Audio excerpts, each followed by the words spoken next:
అఖండ విజయాన్ని మూటగట్టుకున్న కూటమికి ధన్యవాదాలు. పెద్దలు నారా చంద్రబాబు నాయుడు గారికి, అలాగే పవన్ కళ్యాణ్ గారికి, బీజేపీ సభ్యులందరికీ, పురంధరేశ్వరి గారికి అందరికీ కూడా హార్దిక కృతజ్ఞతలు తెలియజేసుకుంటున్నాము. అలాగే వైసీపీ గెలుపు కోసం కష్టపడ్డ ప్రతి కార్యకర్తకి, ప్రతి ఒక్కళ్ళకి, వైసీపీ కుటుంబం మొత్తానికి కూడా పేరు పేరున ధన్యవాదాలు. ఎస్, ఓడిపోయాము. దయచేసి ఏది కూడా వ్యక్తిగతంగా తీసుకోవద్దు. నేను వ్యక్తిగతంగా ఎవరిపైన విమర్శలు చేయలేదు, చెయ్యను కూడా. ఎప్పటికీ నాకు చాలా గౌరవం.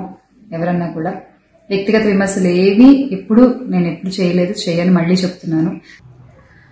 కొత్త డ్రామా షురూ చేసిన యాంకర్ శ్యామల ఓడిపోయిన 4 రోజుల తర్వాత వచ్చి పాపం థ్రెటనింగ్ కాల్స్ వస్తున్నాయని చెప్పి, చంపేస్తామని బెదిరిస్తున్నారు అని చెప్పేసి పాపం విక్టిమ్ కార్డ్ ప్లే చేయడానికి, సింపతి డ్రామాలు క్రియేట్ చేయడానికి ట్రై చేస్తుంది.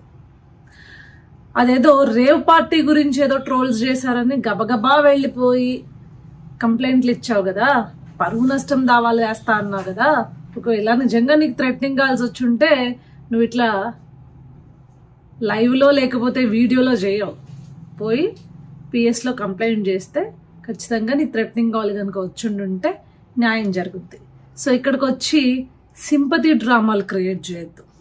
నేను ఏది మాట్లాడినా నిజమే మాట్లాడాను అని చెప్పి మళ్ళీ నన్ను టార్గెట్ చేయకండి, ట్రోల్ చేయకండి. నేను పర్సనల్గా ఎవరిని మాట్లాడలేదు అంట.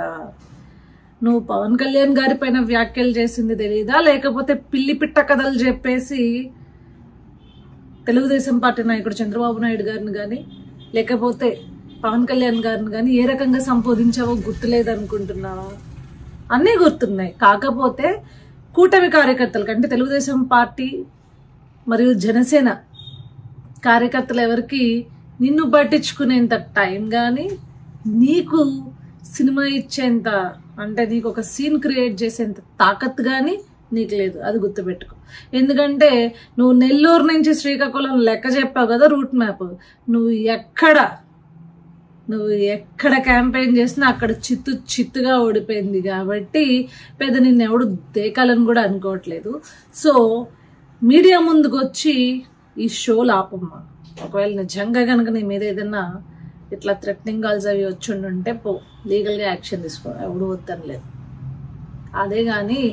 అంతేగాని మా పార్టీ, తెలుగుదేశం పార్టీ మరియు జనసేన పార్టీల దగ్గర నుంచి, ఇట్లా కార్యకర్తల దగ్గర నుంచి ఇట్లాంటి కాల్స్ వస్తున్నాయని చెప్పేసి మీడియా ముందుకు వచ్చి సొల్లు పురాణాలు చెప్పి డ్రామాలు చేయొద్దు.